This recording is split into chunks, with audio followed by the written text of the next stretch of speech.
Shalom sahabat semua dan salam sejahtera. Marilah kita memulakan hari kita dengan menyantap firman Tuhan. Sarapan kasih yang membawa terang bagi jalan kita serta kesegaran bagi jiwa kita. Dalam Kejadian 17 ayat 20, firman Tuhan menyatakan, "Tentang Ismail, aku telah mendengarkan permintaanmu.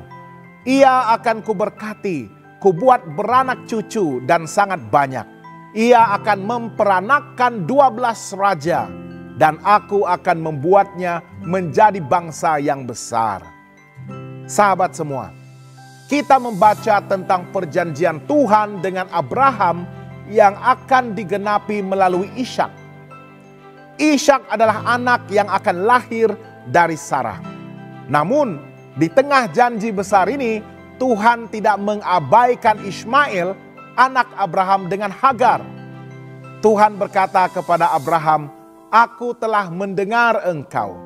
Ini adalah satu pernyataan kasih dan keadilan Tuhan yang luar biasa.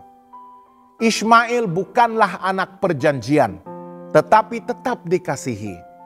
Tuhan secara jelas membezakan antara anak perjanjian, Ishak, dan anak kelahiran manusiawi, Ismail. Namun, Tuhan tetap memberkati Ismail. Ia akan beranak cucu dan menjadi bangsa yang besar. Tuhan tidak mengabaikan tangisan Hagar maupun permintaan Abraham.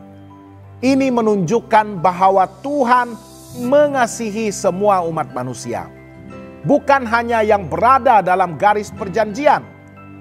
Ini adalah cerminan kasih Tuhan yang tidak memihak secara sempit, tetapi penuh belas kasihan. Dia adalah Tuhan yang mendengar doa, baik daripada Abraham maupun daripada mereka yang merintih di padang gurun. Dua bangsa, dua rencana, tetapi satu Allah yang berdaulat. Ishak melambangkan janji, sedangkan Ismail melambangkan rahmat. Ishak menjadi bapa bangsa Israel dari mana datangnya Mesias. Ismail menjadi bapa bangsa Arab yang juga besar dan berpengaruh di dunia hari ini. Kedua-dua bangsa ini, walaupun sering berada dalam konflik sejarah, berasal dari satu bapa, Abraham. Ini mengingatkan kita bahwa Tuhan adalah Tuhan atas segala bangsa. Kita melihat bahwa berkat Allah tidak terbatas pada satu kelompok sahaja. Namun, perjanjian keselamatan melalui Mesias tetap datang melalui garis Ishak. Dan dari situlah datangnya Yesus Kristus. Apakah aplikasi rohani untuk kehidupan kita pada hari ini? Pertama, Tuhan tidak meminggirkan sesiapapun. Mungkin kita merasa seperti Ismail, dilahirkan bukan dalam rencana sempurna atau tidak dipilih untuk tugas besar. Namun, Tuhan tetap melihat, Dia mendengar dan mengalirkan berkat-Nya kepada semua yang berseru kepadanya. Tiada siapa yang terlalu kecil, terlalu jauh, atau terlalu hina untuk menerima kasih Tuhan. Kedua, kasih Tuhan melangkaui perjanjian. Tuhan setia pada janjinya, tetapi Dia juga adil dan penuh rahmat. Ini mengajar kita untuk tidak membataskan kasih Tuhan hanya untuk mereka yang layak dalam pandangan kita. Setiap manusia memiliki nilai di mata Tuhan. Dan ketiga, berpautlah kepada berkat yang kekal. Ismail diberkati dengan beranak cucu dan menjadi bangsa besar, tetapi tidak mewarisi perjanjian keselamatan. Ini memberikan kita amaran rohani.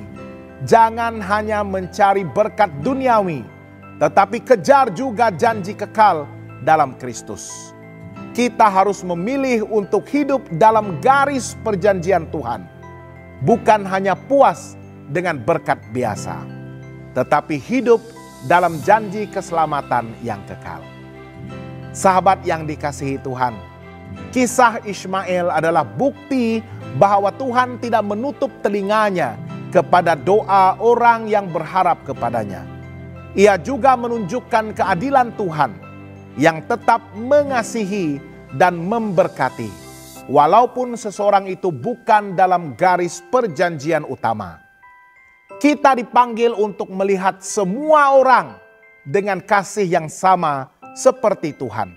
Dan kita juga dipanggil untuk menghargai berkat Tuhan, berkat-berkat rohani dan keselamatan dalam Yesus Kristus. Dia adalah anak perjanjian yang sejati. Jangan lupa untuk melayari dan subscribe saluran YouTube kami di youtube.com/@hopetv Malay. Tuhan memberkati dan selamat bersarapan.